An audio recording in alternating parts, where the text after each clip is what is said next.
It's wonderful to welcome Christopher Snowdon of the Institute of Economic Affairs to this podcast once again. I believe the last time we had a conversation on this program, it was last year, and you wrote a fantastic article on Quillette in regards to conspiracy theories. And in this hour, we're focusing on your most recent one on the same site, titled George Orwell's Error. It's meant to be an introduction to a new edition of 1984, which will be published by the IEA on the 8th of June. So it was published to mark the book's 75th anniversary. So with that said, Chris, welcome to the show once again. How are you? Hey, nice to be back on. Hope you're well. All right. So in regards to conspiracy theories, I observed that the recent attempted assassination of Trump launched quite a few of them on both the left and the right. As far as I can tell, there's a segment of the left who believe that that is a false flag operation designed to boost support for the candidate. And on the right, there are multiple conspiracy theories about the efficacy of certain institutions like the Secret Service and others. So what do you make of these? Well, I'm not sure that questioning the abilities of the Secret Service is really a conspiracy theory. I mean, they did allow him to get shot at. So I think it's reasonable to ask certain questions about that. Yeah, I mean, look, there's conspiracy theories everywhere now, and it's almost inevitable when a president, somebody takes a shot at the president, the conspiracy theorists are going to get involved, because probably the most, the daddy of them all really is the JFK assassination conspiracy theory. So yeah, I mean, there's conspiracy theories left, right, and centre. It's not surprising that we'd see one about that, because it's obviously had such a well, apart from being so similar in many ways to the JFK assassination, it's had a profound effect on the upcoming election. So people will always think, who benefits pro bono in these instances, but I'm not sure they really count as respectable conspiracy theories. That's it. Okay. Now on to Orwell. Tell us about the turbulent writing of the book 1984. Yeah.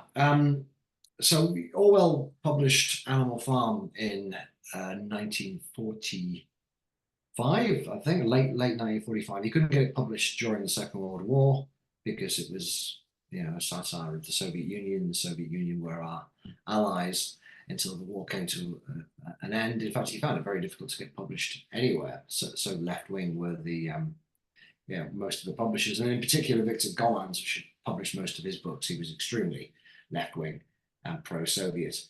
So he got it published by Secretary Warburg, who ended up publishing in 1984. But Animal Farm really made Orwell not a household name, but certainly gave him a measure of fame and fortune, which he never had before. It's maybe difficult for people to imagine now, but he went most of his career, hardly anybody really knew who he was. He was writing mostly for fairly obscure left-wing magazines. But after Animal Farm, he started getting invitations to write for, better paid, got better paid gigs, places like the Guardian, for example. And he then began working on 1984, which would be the last book published in his lifetime. It wasn't published until 1949. So it obviously took him a while. He didn't finish it until right at the end of 1948. The main reason it took so long was his health. He'd had tuberculosis probably since 1937. It was never officially, well, it wasn't officially diagnosed until about 10 years later. But it was suspected of being TB. The symptoms were quite obviously TB. And TB was it was untreatable, really, until well after the Second World War.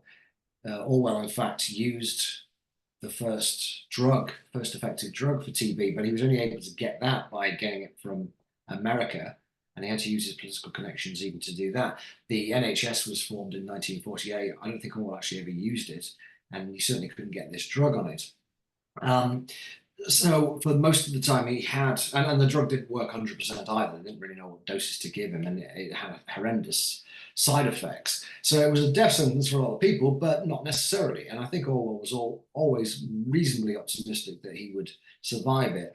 But while he had it, in the 1940s, he spent a lot of time in hospital, including well before he was writing 1984, because the only way you could deal with TB was just essentially to have a lot of rest. Sometimes it would collapse your lung, but you basically just had to lie down, and he couldn't even write. And we're talking months on end, in several years in the late 1940s. So that obviously slowed him down a great deal. It gave him a lot of time, I think, to think about the book while he was lying in bed. And I think perhaps one of the reasons is it's so well honed as a novel. There's just no fat on it at all. Its structure is very robust. It all has internal consistency, and he makes the points he wants to make fairly succinctly, I think. And I think, in my opinion, it's beautifully drawn and an incredibly good novel, just as a novel. But to answer your question, it took him essentially, well, he was making notes early in 1945, actually. There were notes going back possibly before even 1941, which showed that he had the nuts and bolts of it pretty much in mind from a very early stage in terms of where the novel was going to go, and Julia and Winston and Big Brother and all this kind of stuff. And then over a course of the best part of 10 years, he would add little things in there, he would take little things out. But the actual writing of it, from really sitting down on the typewriter, he started that in 1945, only managed to do about a dozen pages, was then doing a huge amount of journalism, making full use really of his new fame.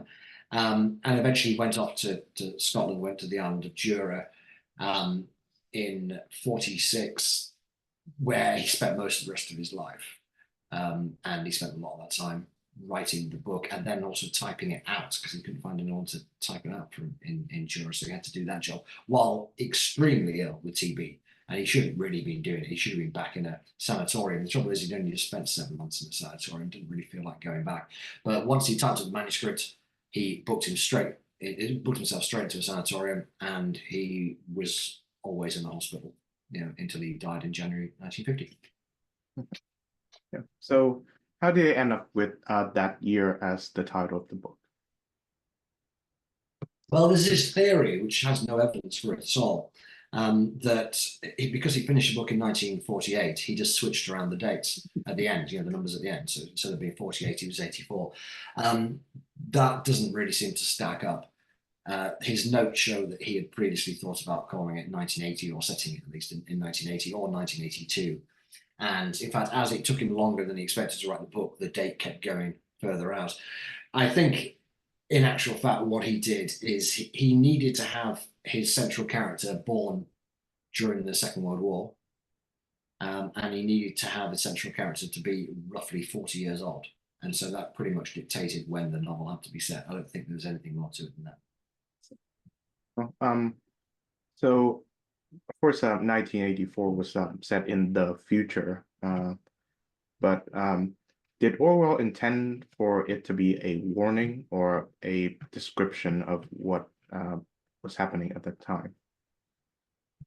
Well, I think he wants it to be a satire first and foremost, which doesn't necessarily mean it's a warning or anything else, really. I mean, all satires worth their salt have a point to make, and by taking the concerns that Orwell had in his own present day, for example, what he saw as the obliteration of objective truth, you take these concerns and you exaggerate them, as he did, and as most satirists do, then in a sense you're saying, if we continue like this, we're going to end up like that, and that would be horrendous.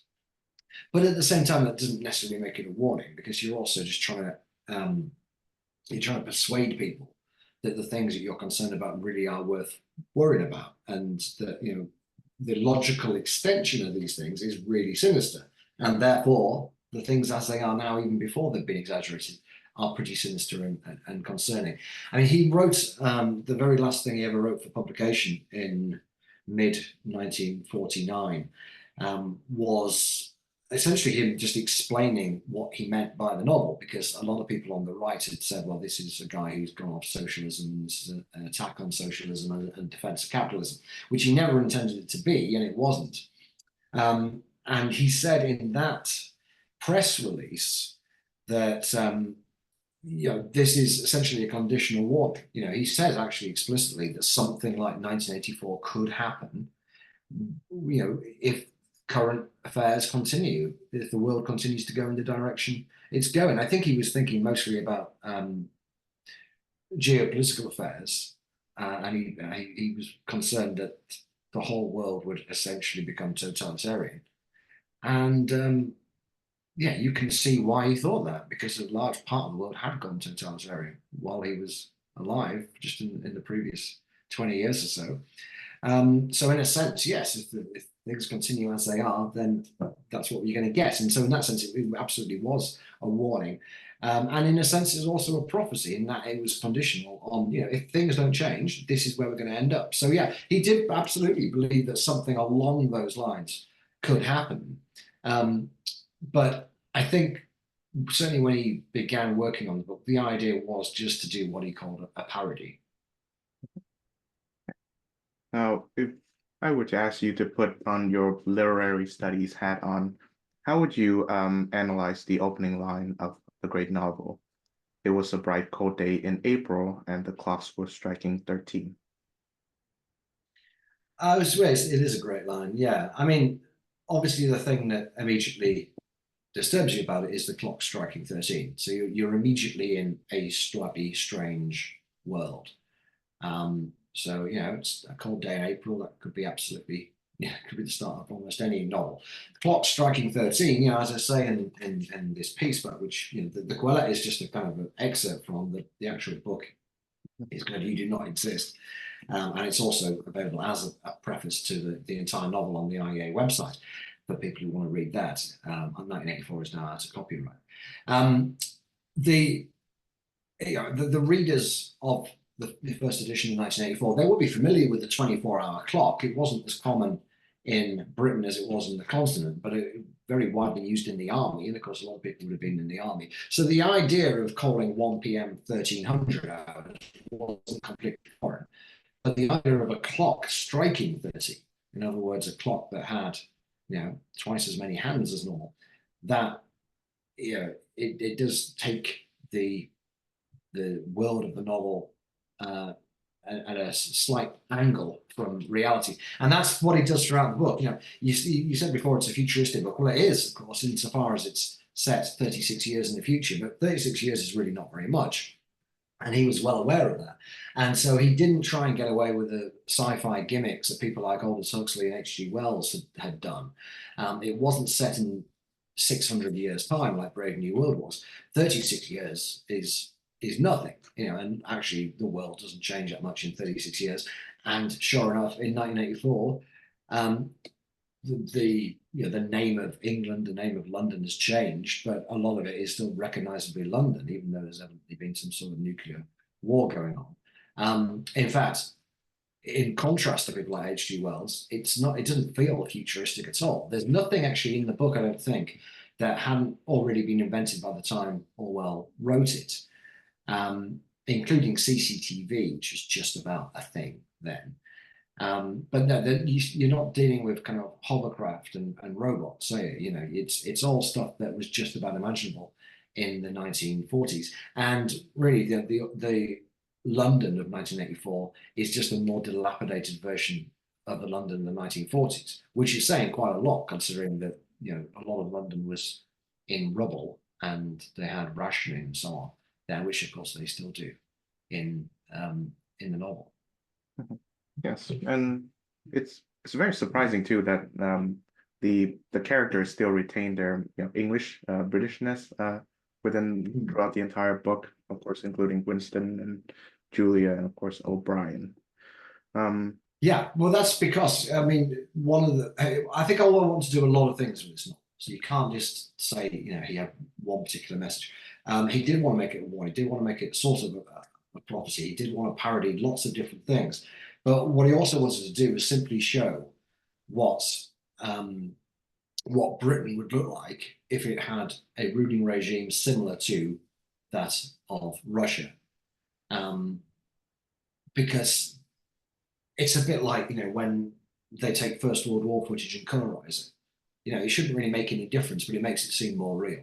And similarly, totalitarianism seems more real if you take it out of, the Soviet Union or North Korea and make it Britain and make all the people in it totally British, talking in the normal British way, having all sorts of British habits and so on.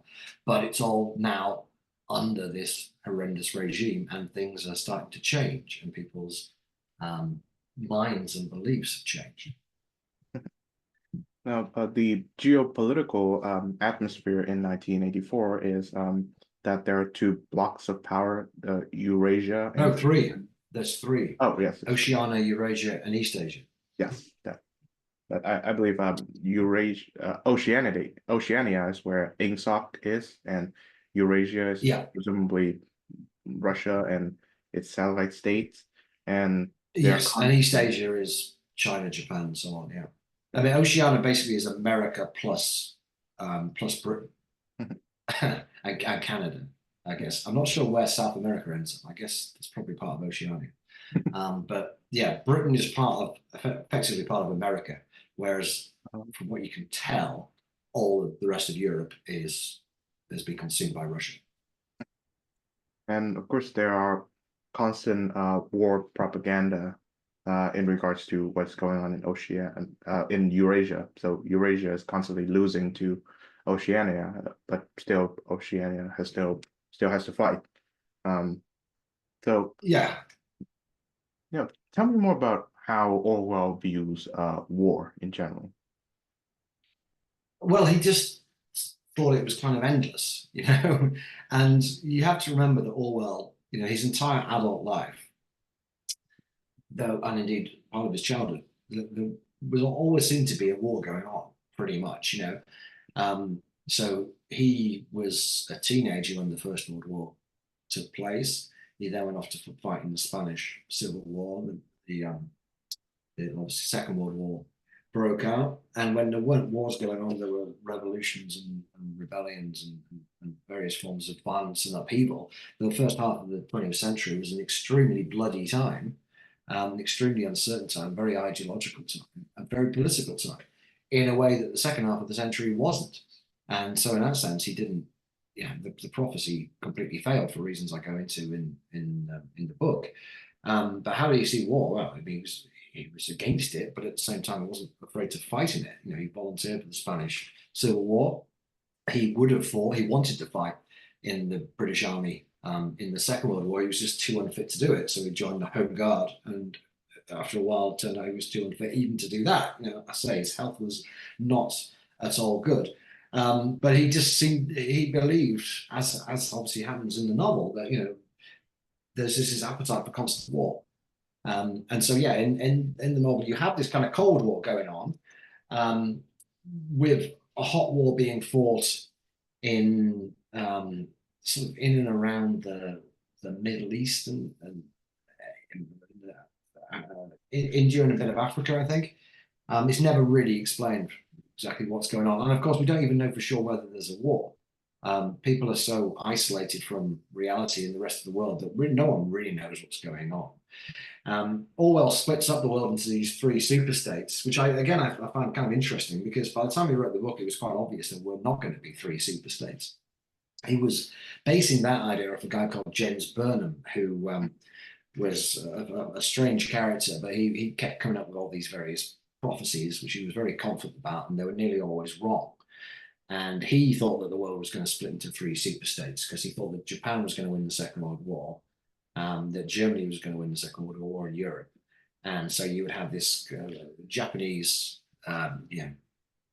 sphere of influence, and America and Germany dominated Europe. And obviously that didn't happen at all. And by 1945, it was pretty clear that there were only really two super states. The British Empire certainly wasn't going to be a super state. And Germany and Japan obviously weren't. Looking further down the line, you can say, well, maybe he foresaw the rise of China, but that was going that would be looking a very long way down the line. They need to suggest that that's really what he was doing. So it's kind of weird because all he needed in the book was just to have super states who were in permanent gridlock. That was all was required for the logic of the book to work. And they could keep on fighting a war against each other all the time, and it would be stalemate. Whereas he picked up this idea of there being three super states, and he kept with it, even though it obviously wasn't very realistic. And of course, if you think about it, it's quite hard for three super states to be in a permanent gridlock, because there's always going to be a temptation for two of them to gang up on the other one, and they might fight each other afterwards. But it's a lot less stable gridlock than it would be if it were just the two of them. So I'm not sure why he stuck with that. It doesn't really matter in a sense, and it doesn't tell us very much at all about the other two super states, other than that they are all very much like Oceania because the whole world has become totalitarian. Yes, and yeah, you mentioned James Burnham. I believe he wrote a book in 1946, The Managerial State, and Orwell himself reviewed Yeah, that a book. little earlier than that, I think, but yes, yeah, it was a big influence on him. Yeah. Yeah, and of course, I haven't been too familiar with Burnham's works, but I know that he has a very deep influence in the American conservative political Yeah, thinking.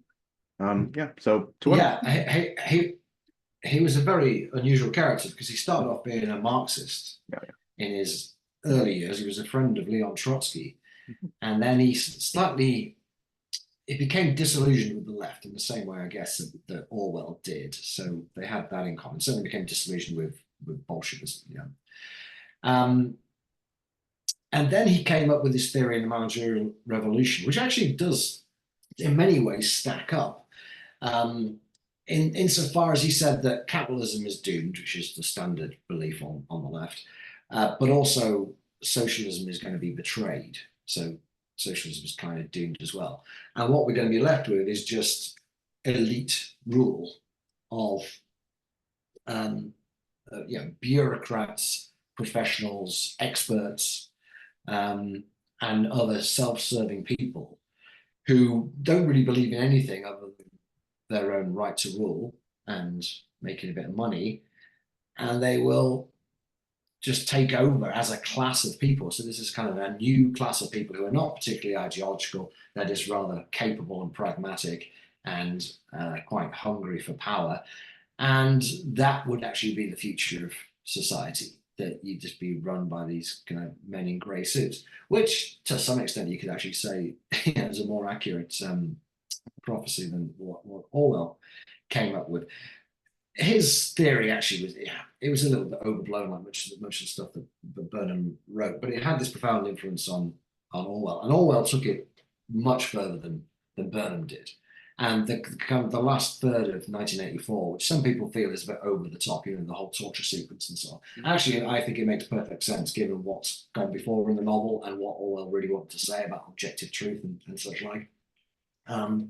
But that, the O'Brien character is like Burnham's bureaucrat, power mad bureaucrat, taken to this ludicrous extreme. So yeah, Burnham had quite an influence on Orwell, even though Burnham then, by the end of the war, he was pretty much a conservative, really. He then straight after the war, said we need to nuke Russia before they try and before they get the bomb and nuke us. So he became a kind of neocon, and then by the 80s he was just a conservative, and Ronald Reagan was a fan. So yeah, he went on quite a political journey, did James Burnham. He was the editor or founder, I think, of the National Review too. Oh yeah, yeah. He was part of that founding class. So in regards to the character of Winston Smith, is he supposed to be the representative of you and me if we were to live in that Big Brother system?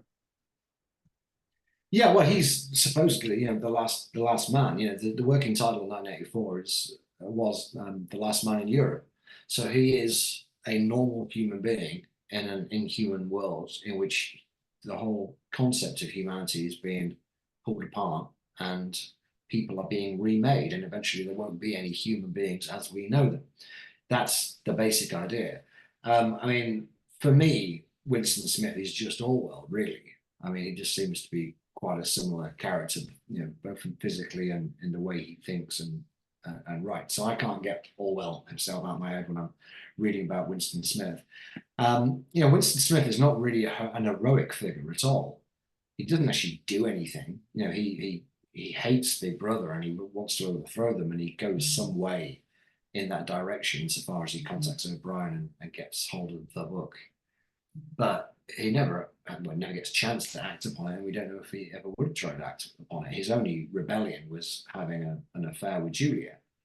And in some respects, he's not a particularly heroic figure. He's kind of very pitiful figure to some extent. He just stands out amongst everybody else, and that everybody else is completely one-dimensional. I don't mean that as a criticism of Orwell's writing. I mean that they are, brainwashed by the system. There's nothing going on behind the eyes really. Whereas with Orwell, and I think with Julia, there is a spirit of rebellion. And whether that spirit of rebellion lies in other people as well, we don't know. We're not told in the book. It's not clear what Orwell thinks on that score. So yeah, he's not an anti-hero either. He's just a guy. He's just a random normal guy with various strengths and weaknesses. He just happens to be put through the meat grinder of Big Brother. And of course, would you say that Julia is just a female version of Winston? No, not quite, because she has a bit more kind of spirit and toughness to her. So Julia is a bit younger than Winston, and that's important because she doesn't remember life before the revolution at all. Winston remembers little bits from his childhood, from just after the Second World War, whereas Julia is about 10 years younger, so she doesn't have any memory of it. She's grown up entirely under the Big Brother system. And as a result of that, I guess, she has just learned how to play the system. And she hates it, but she doesn't think there's any point, quite rightly, I think, doesn't think there's any point actively rebelling against it. She just feels you might as well get on with it. Now, that, of course, was the spirit of most of the people living in Russia under communism. They didn't try and overthrow the system. They just tried to, exploit it so far as they could do. Now, that for some people that would involve, grassing up your neighbors because you didn't like them to the secret police, or it might simply be just exploiting the fact that you can not do a great deal of work or finding ways to get extra Russians of vodka or whatever. But under any system, most people just try and make it work for them as well as they can, and they accept it. And that's Julia. She is, I think, the most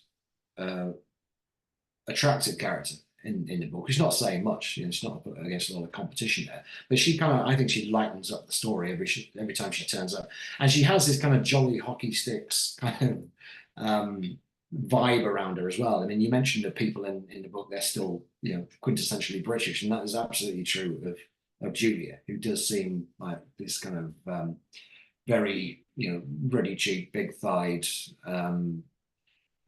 middle class, would have been a hockey player or a horse rider had she not been living in Airstrip 1. Of course, there's also another famous passage in 1984 that says, every record has been destroyed or falsified, every book rewritten, every picture has been repainted. So tell me more about how Orwell sees the connection between political totalitarianism and this manipulation of the information atmosphere. Well, this is one of the things that was really on his mind way before he wrote the book. I mean, going back at least as far as the Spanish Civil War, 1937, when he was out there. He particularly noticed in Spain that the newspapers, newspaper reports of events in Spain that he was at just bore no relationship to what he witnessed. And conversely, sometimes there would be reports in the press about things that just hadn't happened at all. Now, you combine that with what he knew about the Soviet Union, and we don't know exactly how much he knew about the Soviet Union, obviously not as much as we know now. But he knew enough to know that the show trials in the 1930s, for example, were just that. They were based on fiction in most of the cases, that the confessions were completely untrue. The charges were trumped up. I don't know if he actually knew about the airbrushing that literally went on, in some of the Soviet newspapers whenever Stalin fell out with someone and they became an unperson. If he didn't know about this stuff, then it makes the book even more prescient, because, obviously this was exactly what was going on, and that's an interesting thing about 1984 is you just don't know whether Orwell was taking stuff that he knew about the Soviet Union, putting it in a British context, or if it was just exaggerating tendencies he saw already around him, and it ended up being pretty much exactly what the Soviets were already doing. So he was concerned for those reasons and many more, and in particular, just the general attitude of the British pro-communist left in the 30s and 40s. He saw these people and he just thought, well, these people will believe whatever they're told, and they will completely disregard what they've been told to believe until yesterday. And he found that really, really concerning, that intelligent people could filter information in the way that they seemed to do.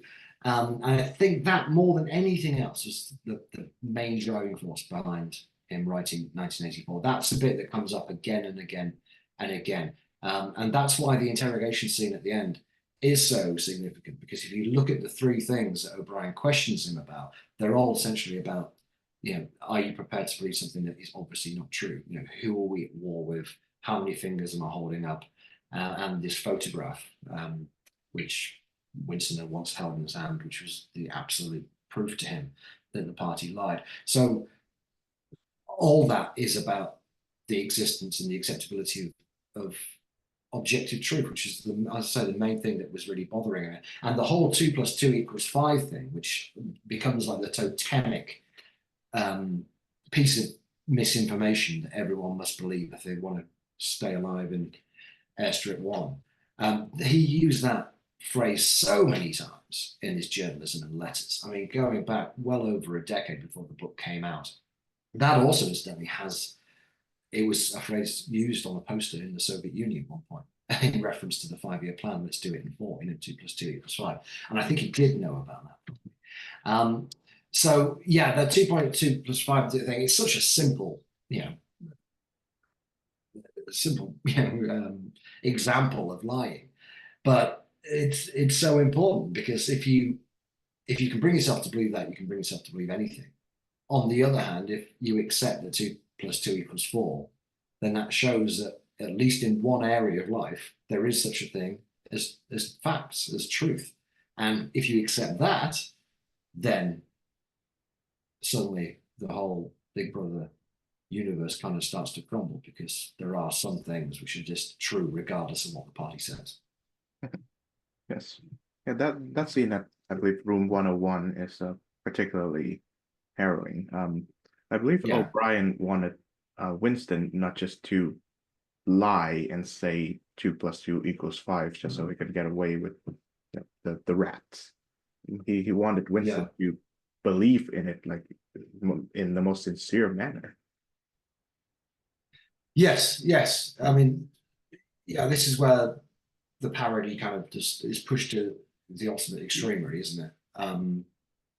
The idea that you can use such coercion against somebody that they will not only pretend to confess, they will actually change. They will actually come to believe it themselves, which I guess under some forms of torture may well be possible. I don't know.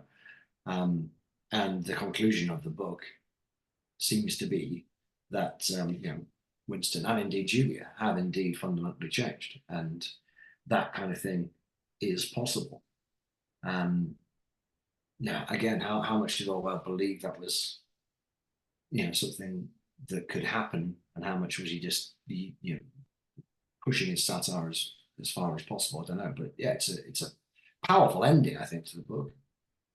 I mean, obviously a lot of people are disappointed that Smith doesn't rise up and smash the machine, but that was never Orwell's intention, and it wouldn't have worked for what he wanted to do if that had been the result, because the whole point is to warn people of something horrendous coming down the line, and the more invincible it is, the more important it is to stop it happening. because it's going to be too late when it happens. Similarly, Animal Farm ends on a very downbeat note.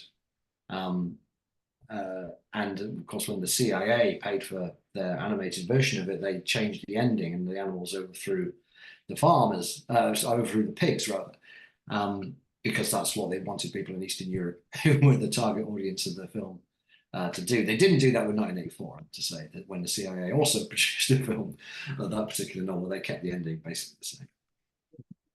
Yeah. I think one of the elements of the novel is that's not being well discussed is the 2 minutes hate. And I think it's a remarkable achievement of how propaganda can influence the people, and the people can be willingly led to follow it, if they want to get out of trouble. So I think for the sake of those who do not know it, what is it, and how would you gauge its significance in the book? Well, the 2 minutes hate occurs quite early in the book while Orwell is setting the scene and trying to explain to us what kind of society he's writing about. And this is a regular occurrence. I can't remember how regular, but it happens on a frequent basis in which people gather together, they watch a big screen, they see a thinly veiled version of Leon Trotsky speaking, and they get so angry that they start screaming horrendous abuse and almost losing their minds over it for these 2 minutes. And this is, I guess, a cathartic experience or a community experience designed to, reinforce all the messages of Big Brother. And yeah, I mean, Orwell believed that hate and kind of bigotry and nationalism were more powerful motivators than love and solidarity. He was kind of pessimistic about things like that.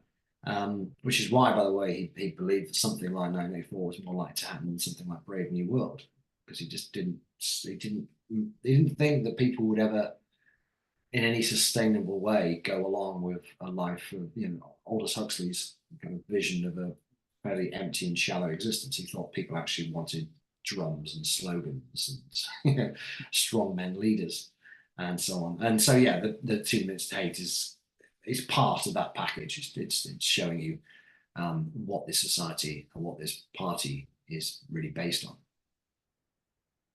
So I suppose we should move on to the era of George Orwell's thinking. So tell me about how Orwell imagines his version of socialism to be. Oh, right, yeah. So Orwell, like a bit like Marx, didn't go into a lot of detail about what he thought would happen after the revolution, but he did go into it once or twice, not least in The Lion and the Unicorn, which was this fantastic pamphlet he put out in the early days of the war, when he was very optimistic about there being a socialist revolution in England. And he always talked about England rather than Britain, so I'll do the same thing. Hence INGSOC, of course, English socialism. And in that book, he says, this is what things are going to look like after the revolution, lads. And, no one's going to be able to own more than, 15 acres of land. All the land in towns and cities would be owned by the state. No one would be able to earn more than 10 times the lowest paid worker. All industries of any size would be nationalized. And the House of Lords would be abolished. It was a pretty, fairly extreme, pretty communistic system, really. I mean, you're talking about the nationalization essentially of the economy, and the government planning everything, planning all major economic activities. So that is not very different, really, to the ideals of communism. The difference would be that somehow it would be democratic. So he didn't actually take issue with the basic economics of Marxism or communism or socialism, whatever you call it. He was pretty hard line. He was by no means some kind of wishy-washy liberal Democrat or social democrat. He wanted, classic Marxist socialism and a planned economy, but he wanted the democracy to be there as well, so that people's civil liberties wouldn't be destroyed, and in fact, people's civil liberties would be enhanced by this system. And it sounds all quite utopian, given what we know about what's actually happened when governments have had planned economies and nationalized the nationalize the economy. There has always tended to be a dictatorship of the proletariat, which turns into an actual dictatorship. And I think the reason for that is that the economics of it actually don't make sense. Without the profit motive and competition, then you're going to have a failing economy. You're going to have a lot of shortages and inflation. And at that point, normal people get quite restive and decide that maybe this socialist party that's taken over is not such a good thing, and maybe they should be overturned themselves. At which point, the party, in order to keep itself going, uses more and more force, coercion, ultimately show trials, torture, murder, in order to maintain its power. That's what happened in the Soviet Union, more or less. That's what happened in countless countries after Orwell's death. And of course, we shall never know whether Orwell would have changed his mind about socialism had he seen all these other countries going in a similar direction to the Soviet Union. But of course, when he died, there was only one communist country, and that was the USSR. I mean, Mao had just about taken over in China, but he hadn't really established communism at that point. So it was an N=1 experiment, as they say. There was only one country to go on, and it was, I think, not completely unreasonable for Orwell to think, well, this was just a case of bad actors betraying the socialist cause. It wasn't real socialism, but real socialism of a democratic and libertarian kind is still possible. I think enough evidence now has appeared in the historical record for us to see that that is a pipe dream. So what Orwell would have thought, had he been alive today, I mean, he would have been about 120 for a start, but had he been alive today, what would he think? Well, it's kind of cheating to put words in his mouth, isn't it? But I think he may well have had second thoughts. Yeah. So what was Orwell's standing amongst the socialist intelligentsia of Britain at this time, after 1984 and Enemy Farm? Well, I mean, he had a funny relationship with the left because he was always picking fights with them. He was very anti-capitalist, but he didn't spend all that much time attacking capitalism or attacking capitalists compared to how much time he spent having a go at various different factions of the left. A lot of the left, if not the majority of the left in the 30s and 40s, were pro-Soviet. And Orwell wasn't. Orwell, if he was ever fond of the Soviet regime, by the early 30s, certainly, he had completely gone off it and realized the whole thing was rotten, as he put it. But as I say, people like Victor Galant's, a whole load of left-wing intellectuals, not so much in the Labour Party, but outside of the Labour Party, left-wing intellectuals were broadly pro-Soviet throughout that period and beyond. They were pro-Stalin. Some of them weren't pro-Stalin, but they were still pro-Trotsky, which in a way, I guess, Orwell perhaps was. So yeah, he fell out with them all the time about all sorts of things. And partly it was kind of ideological, as it were, but often it was just, Orwell was a very honest thinker. He didn't get everything right by any means, and often he was fantastically wrong about some stuff. But he was prepared to look at every argument from both sides and kick the tires to make sure that his beliefs were robust, and he was prepared to change his mind about things. And some people on the left didn't like that, because some people on the left, let's face it, were taking their orders from Moscow and quite liked taking their orders from Moscow. So Orwell definitely spent more time arguing and fighting with the pro-Soviet British left than he did fighting against people, whoever was representing capitalism back then. And he quite liked some of the people who were representing capitalism. And Orwell also finally was, he was, as Hitchens put it, Christopher Hitchens, he was a conservative about a lot of things, but not politics. And he was actually very conservative. He was pro-British. He was more English, again, as he would see it. He liked English food. Most left-wing intellectuals didn't. He liked a lot of popular culture, as it were. He liked a lot of literature that was considered unfashionable amongst left-wing intellectuals. So yeah, he lived amongst them in London, and he spent a lot of time with them, but he spent a lot of time arguing with them as well. So he absolutely had his reservations about a lot of people on the left, and vice versa. And that's one of the things that makes him so interesting. Yes. One of his more interesting works is The Road to Wigan Pier, and certainly it should be more well known. I believe the second part is when he lays all of his attacks on the salon socialists, as he called them. Yes, the fruit juice drinkers, sandal wearers, nudists. Yeah, it's a very, very funny. I mean, he is so funny at times, Orwell. And you're never quite sure whether he means to be funny or not. But having spent the first half of the book attacking capitalism, really, and for what he saw as the creation of urban poverty, he then spends the second half of the book mostly just attacking socialists. And saying no wonder people don't like us because look at us, we come across as such a bunch of losers and weirdos. Why can't we be no more normal? He didn't even know that much about the socialist movement. I don't think when he was writing that. That was really his first political book at all. But he instantly, yeah, he could pick a fight with anyone. Or that was the thing. Yeah, he would. He could agree with people about an awful lot, but he would spend all his time arguing about the two or three things he didn't agree with. So in his writing, how could the salon socialists justify, indulging in wealth and luxury and everything else while maintaining the view of a workers' revolution? Well, that's a good question. The Bollinger Bolsheviks, the Champagne Socialists. I don't think they did really. I don't think they did. I don't think there was such a need to do that in those days.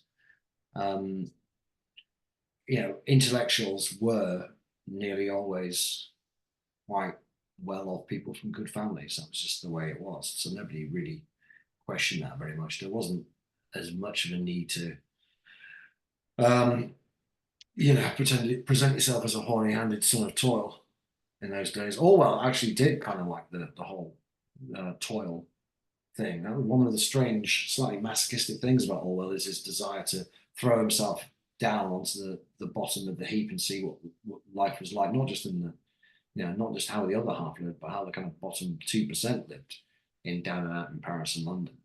And all this tramping that he did way more than he needed to write a book about it. And I think he continued to do it after he'd finished writing the book from time to time. He did have something in him that made him want to really kind of suffer, really unnecessarily. He hated dirt, he hated rats, but he would put himself in positions where he had to confront both sometimes, as in the Spanish Civil War.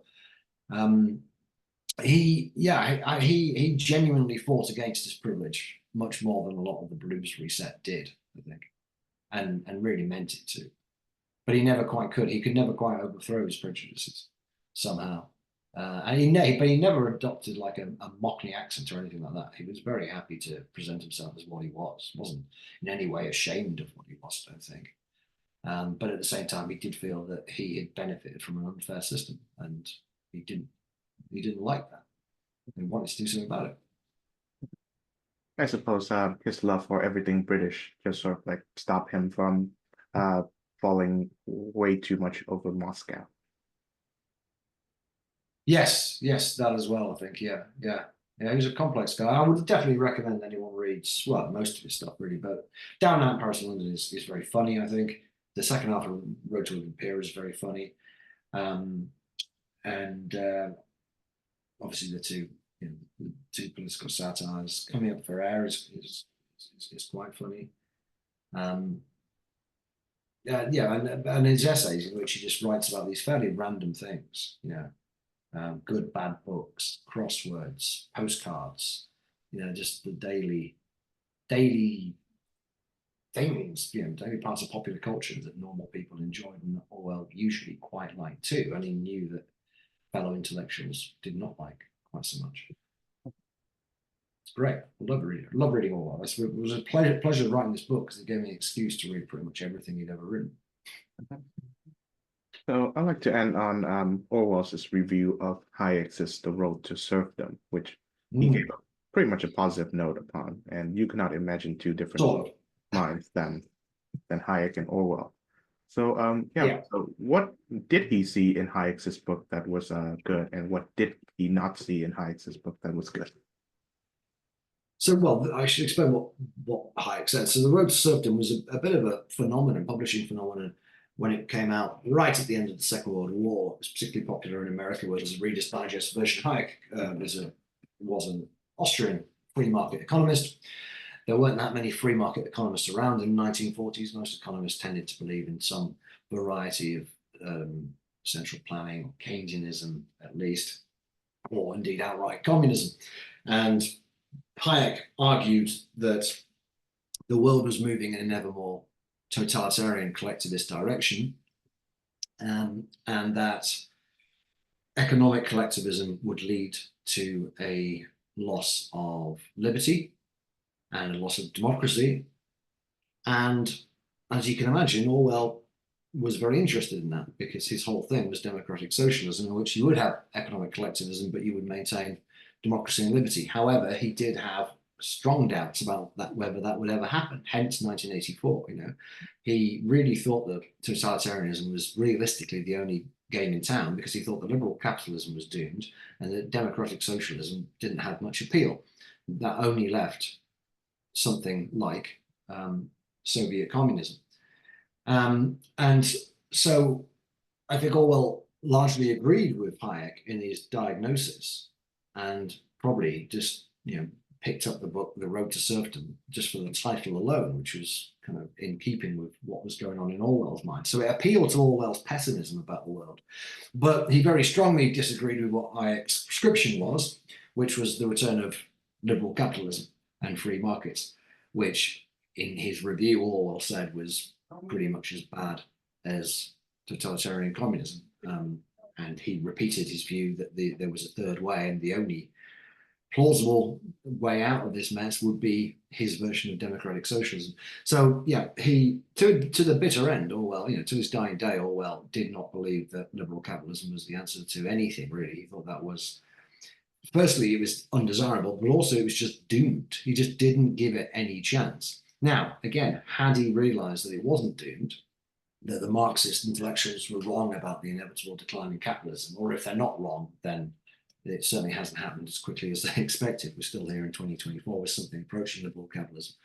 And if he realized that some of the rough edges of capitalism could be taken away with the welfare state and so on, would he still have believed that democratic socialism was the answer? Again, we don't really know, but we do know that he was wrong about capitalism being on the brink of collapse in the 1940s. It obviously wasn't. But yeah, Hayek, it's interesting that Orwell read Hayek, because he didn't read very much economics at all. There's almost no mention of any economists in his letters, his journals, his combined work. He just hardly ever mentions any of them. Even someone like Keynes pretty much passed him by, and he was the most famous economist of his day. Marx gets a mention from time to time, of course, one or two other left-wing economists, but not really. He wasn't interested in economics.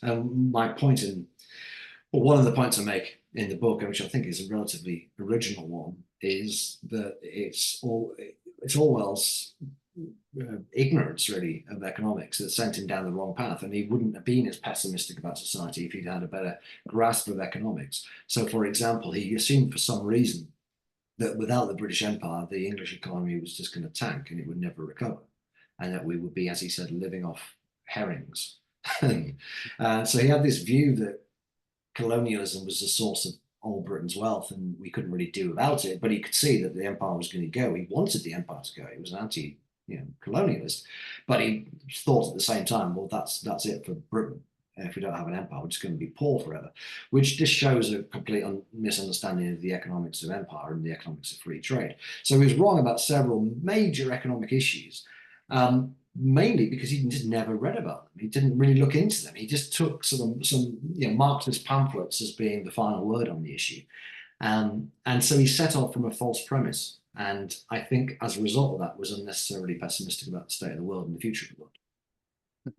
Well, I think that's a good note to end on. Thank you very much, Chris Snowdon, for being on the program. Pleasure. Thanks, sir.